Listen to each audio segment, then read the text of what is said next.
this nice minty green. In nature, next to malachite is what's called azurite or azurite. That's this kind of sparkly blue. They also used cobalt, but cobalt out of the ground isn't blue, it's black. So they fired it with sand, they made a piece of glass, they break that and grind that up, and then you get that nice little powder called smolт.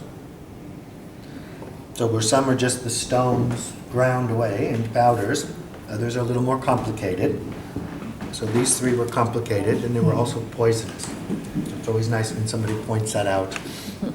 But you don't have to worry, because I make a substitution here for our safety. And then the white really wasn't healthy because it was made from lead. Okay? Blei rice. And it's strange because it's not white, but they would make it white by putting it into a jar. You put vinegar in there, cover with a cloth, and then they cover everything in horse manure. Okay? And because there's heat and ammonia in your horse manure, along with your vinegar, it oxidizes the lead and turns it white. After about 3 months, you're going to take that out, scrape that away, and there we have it, Dutch lead white.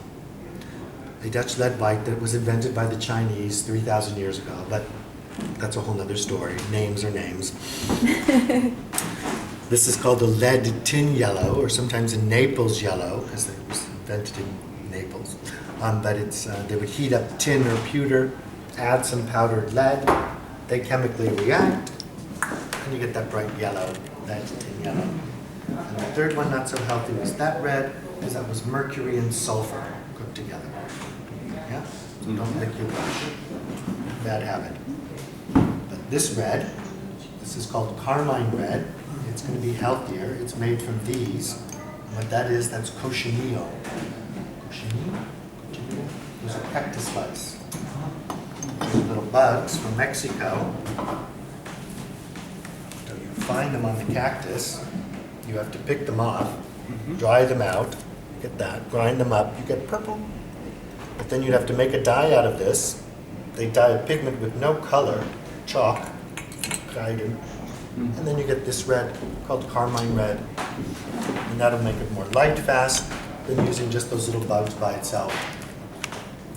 They also did that with this, that's the root of a plant, what's called maycrop or madder. So again, you make a dye out of it, you dye the pigment with no color, and then you get your crop black or rose madder red. But the craziest one was a really bright yellow like that, and they made it by feeding mango leaves to cows in India. The cows would have a really bright yellow pea. They'd collect that, they'd put that under the chalk, and then you get that yellow. It's called an Indian yellow. And it sounds like I just made the last one up, but you can Google it, you'll find it there. But it shows you how difficult it is at that time to get all these colors. Luckily for Rembrandt, the trading ships go around the world and bring all these things back. By that time, there were also windmills that would turn some of the stones into powders. So that's going to be one less thing I have to do. And then there were other windmills that would turn the seeds, linen seeds, leinsamen. It would make the oil from those. And we use that for oil paint, because what happens with linseed oil is over time, air will go into the oil, and then it dries, it becomes plastic. So it's called a polymerization. So before that occurs, we have flexible like oil. So when all of that dries, it's all going to become hard like plastic. And it's going to be permanent, like these stones and minerals. I mean, they've had that color for millions of years. So it turned into a paint. We guarantee that it's not going to lose its color. And this is why Rembrandt sticks to just 14 pigments throughout his whole life. So you find more in the world at that time, but he kind of boils it down to those. And then on this big stone, this is where the two are mixed together. I'm pretty sure that Rembrandt is using such a thing because he's painted one of these stones next to him in a self-portrait. It's what's called porphyry. They're volcanic stones. What's odd about that is it's from here. So this huge stone It actually was pushed here from Sweden during the Ice Age. So even though it is very hard, that's what's giving it this rounded shape, like a river stone. I like this very hard stone for this purpose because it's going to wear down very slowly. A little bit more of my yellow ochre. And just a little bit too much oil to that. You can see it's not so bad. It's not standing up into its little peak like it should. So every color is a little different. Some will take more of the oil, others will take less. These are things you're going to be learning from Rembrandt when you're making his paints. Yep.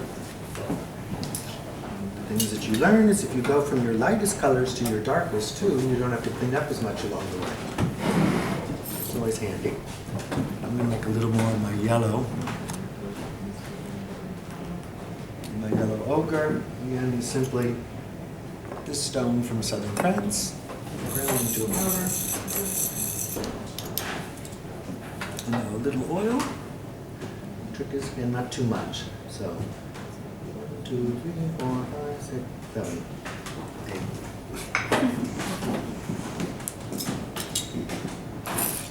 The problem is, if it's not thick enough here, I can't just sprinkle powder into that to thicken it back up. And that's why you need to go slowly with how much oil you're adding.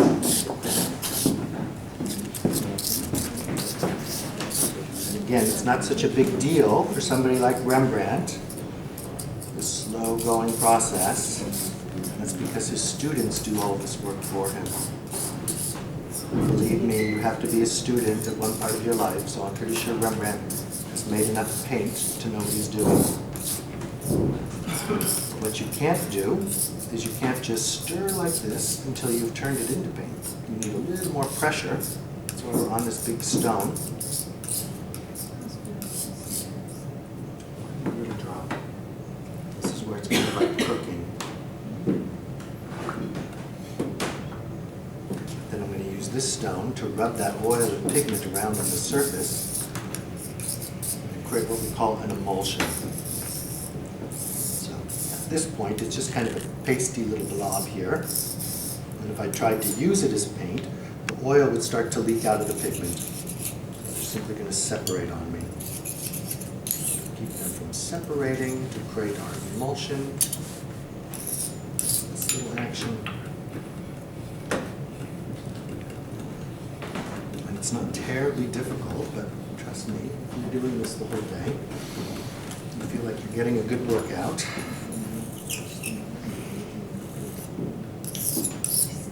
Also, why we make just these small amounts. And in the process, it looks like I've just smeared all of that paint away, so I don't have anything left. Look, I can get it all back together. Thick, glossy. It's a little matter than what I've already made, but I can make a little peak here. And stay where you put it. And I can adjust it the way I want, so I can add more oil. So that's what happened here. You see, that's why that's a little bit more glossy. And also do this. So this one actually has a little less oil than needed. That one has a little more oil than needed. So this is how I'm going to even that both out.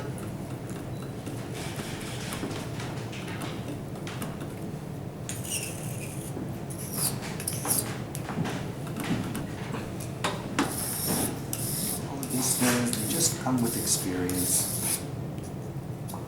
That's why Rembrandt's little students, again, probably sat here for a couple of years before they ever got to use that paint. That's much bigger. You want to see what that feels like? In case you're going to go right home now and make your own paint? No? Come on, give it a try.